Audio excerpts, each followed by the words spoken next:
What is up and welcome to the final video of my Scream franchise review. Obviously, because there's only 4 videos as of... There's only 4 videos because there's only 4 movies. That's what I was trying to say. And it's been a nice journey, and I am dressed up as somewhat Batman. I don't have the mask part, which is stupid. This thing's got awesome little pointy ears, but no mask. Not as awesome as the Iron Man one that I wore from last year, but it's also a little warm in here. But anyways, we're going to be talking about the 4th Scream movie that rebooted the franchise essentially, and sadly, I don't know if the 5th and 6th installments will ever come to light, but only time will tell, because sadly, it's definitely the lowest grossing movie out of the entire film franchise, and that's unfortunate because I think that the 4th Scream movie, which we're talking about right now, it's a vast improvement over the 3rd film, and it's just a return to form. It definitely felt very much as good a film in terms of a sequel as Scream 2. It just brought everything back. And excuse me, because yeah, it's really warm, this thing. It's not quite. Whew. Little warm. But anyways, it brought everything back, especially the cast, and Kevin Williamson is back in the writers, not writer's room. I don't know what the fuck I was trying to say. He's back in the writer's chair. I don't know. He's just back. And Wes Craven, of course, is back.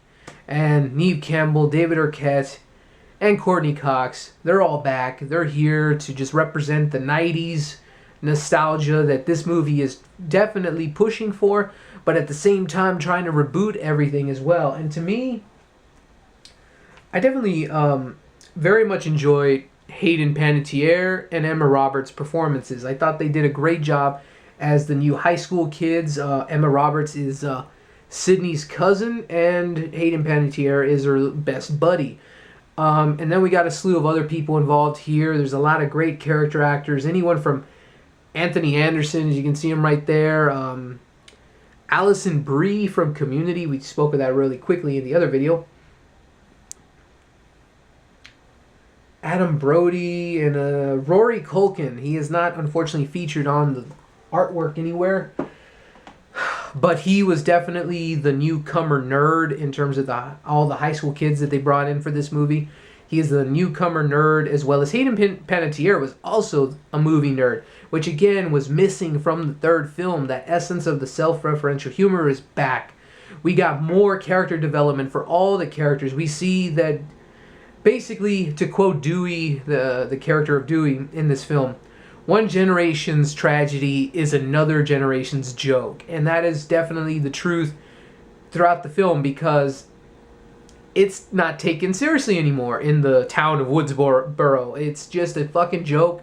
There's a shit ton of movies, and the opener is a parody within a parody within a parody 3 times over. It's fucking hilarious. You have some great cameos from great character actresses in the beginning opening of the movie, and we have basically a combination of all the original films being rebooted to the new decade, new rules tagline that is that was definitely one of the biggest advertising campaigns for the movie when it came out 3 years ago. And Rory Culkin, and as well as Hayden Panettiere, they're there to definitely explain the rules of the new horror film genres that are out, the slasher flicks that are made today, that anything goes, basically. And that's what I loved. The intensity and the suspense was back. Anyone could die, and while it was a bit kind of cliche in a way, I kind of saw some things coming, but at the same time, the fact that there was suspense, there was great character development, because Sydney, there was a great comparison, a starting comparison. The Jamie Lee Curtis character in all the Halloween movies, she was always this badass, this hero, this heroine that just fought the monsters and everything. There's not too many of those lovely ladies out there, let alone in the horror film genre, and Neve Campbell is, dare I say, the new Jamie Lee Curtis. She just has that presence in all these movies. She went from a young girl to a very badass young woman throughout these entire movies.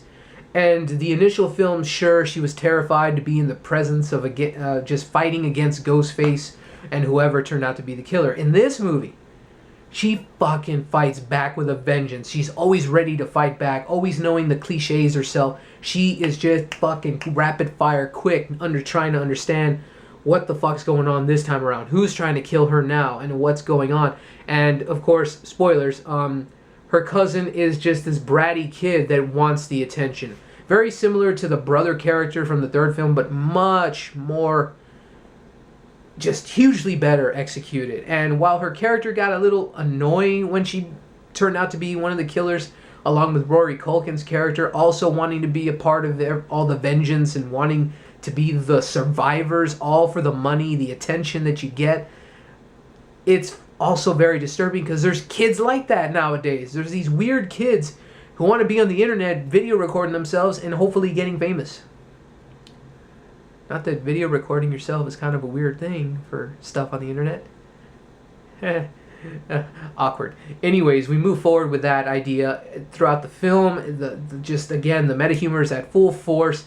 The characters are aware that this is an existing horror film staple now, and the kills are up the ante in a much better direction compared to the third film, because the third film tried to be a movie within a movie because the stab movies were being made and it just got way out of control. So their third movie's plot was just completely bleh.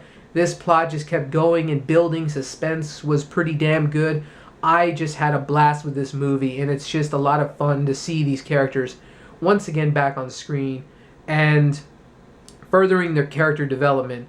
The only issue I have with it is that there was a few cliches where I thought, that didn't need to be there, especially with some of the kills and the situations that happened, but this was just definitely the most fun out of all the sequels, definitely. I just love the characters, I love the story, and I'm very happy that the third film was not the final act, that they were trying to propose when that movie originally came out. It's its own sequel, reboot, hybrid, but it just works. And I really hope they continue the story because things got really intense. Sydney this was the closest she almost died. I'm almost thinking maybe she could get killed off one time because Jamie Lee Curtis in the Halloween movies, eventually she did die. But yeah, overall, I'd be curious to see if it would go further. But we'll never know since unfortunately it didn't do so great. But either way, fun, awesome suspense movie, a return to form. Very happy. If this is the last movie, I'm good to go with it. So overall, that is my Halloween month reviews, guys. I hope you all enjoyed my Scream reviews and everything else. Thank you so much for tuning in. Feel free to comment below whatever you'd like. What's your favorite scary movie? And all the other good stuff in between. Thank you so much for bearing with me and just getting these videos done. I'm Anthony Flores with Worth a Watch. Happy Halloween, and keep going to the movies.